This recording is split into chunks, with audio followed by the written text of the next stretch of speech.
नमस्कार दोस्तों, मैं डॉक्टर मुक्ता वाला, senior homeopathic consultant registered with central council for homeopathy and जारी होम्योपैथिक बोर्ड। आपका अपने यूट्यूब चैनल में बहुत बहुत स्वागत करती हूँ। दोस्तों, आज हम बात करेंगे एलर्जिक राइनाइटिस के बारे में। एलर्जिक राइनाइटिस क्या होती है, इसके कारण क्या हो सकते हैं, इसके लक्षण क्या होंगे और इसकी होम्योपैथिक मेडिसिन क्या होगी। आगे बढ़ने से पहले दोस्तों, मैं आपसे रिक्वेस्ट करूँगी कि अगर आपने मेरा चैनल सब्सक्राइब नहीं किया है तो आप मेरा चैनल सब्सक्राइब कर लीजिए, ताकि समय समय पर जो मैं वीडियो डालूँ आपको उसकी जानकारी मिल सके।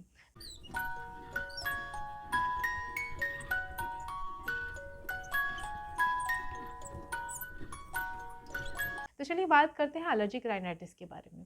एलर्जिक राइनाइटिस, जिसे हे फीवर भी कहते हैं, एलर्जिक राइनाइटिस क्या होता है कि हमारी जो म्यूकस मेम्ब्रेन होती है नोज़ की, वो उसमें अगर किसी एलर्जन का एक्सपोज़र होता है तो हमारी बॉडी कुछ एलर्जिक रिएक्शन प्रोवाइड करती है, जिसे हम एलर्जिक राइनाइटिस के केस में देख सकते हैं।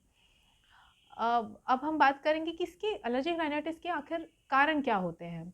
तो कारण में सबसे पहले हम बात करेंगे दोस्तों, हेरिडिटरी हो सकता है या आनुवांशिक हो सकता है कि अगर आपके फादर साइड से या मदर साइड से किसी को एलर्जिक राइनाइटिस की प्रॉब्लम है, एलर्जी की प्रॉब्लम है, अस्थमा की प्रॉब्लम है, या स्किन में एलर्जी, आप समझ लीजिए कि अगर एक्जिमा की प्रॉब्लम है तो आपके एलर्जिक राइनाइटिस का ये कारण हो सकता है। दूसरी अगर हम बात करें तो इम्यून सिस्टम, हमारा जो इम्यून सिस्टम अगर बहुत ज़्यादा रिएक्टिव हो जाता है किसी एलर्जन के अगेंस्ट में, तो भी एलर्जिक राइनाइटिस की दिक्कत हो सकती है।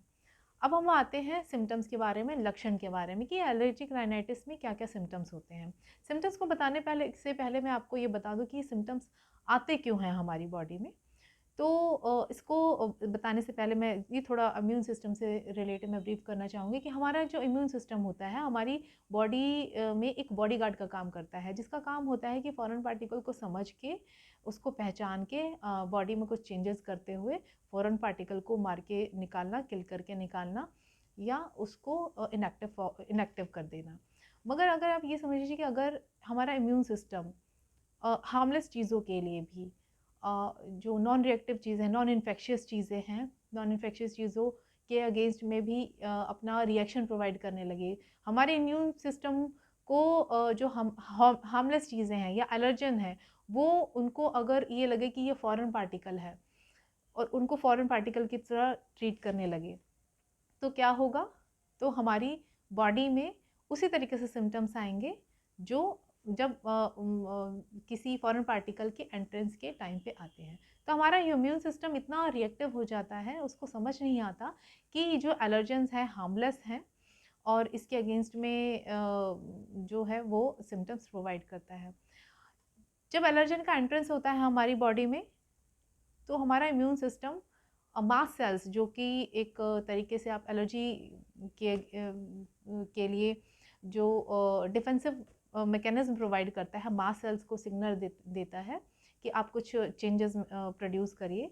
तो मास्ट सेल्स एक्टिव होके केमिकल रिलीज करता है, जैसे हिस्टामिन कहते हैं। इस हिस्टामिन का एक्शन हमारे नेजल म्यूकोसा पे होता है, जो हमारी नोज़ की लेयर होती है म्यूकस मेम्ब्रेन की, वहाँ पे ये चेंजेस प्रोवाइड करता है, जिस इन्फ्लेमेटरी चेंजेस होते हैं। इन्फ्लेमेटरी चेंजेस में क्या होता है कि जो हमारी म्यूकस मेम्ब्रेन होती है नोज़ की या रेस्पिरेटरी ट्रैक की, उसमें सूजन आ जाती है, डिस्चार्ज शुरू हो जाता है, रेडनेस आना शुरू होता है।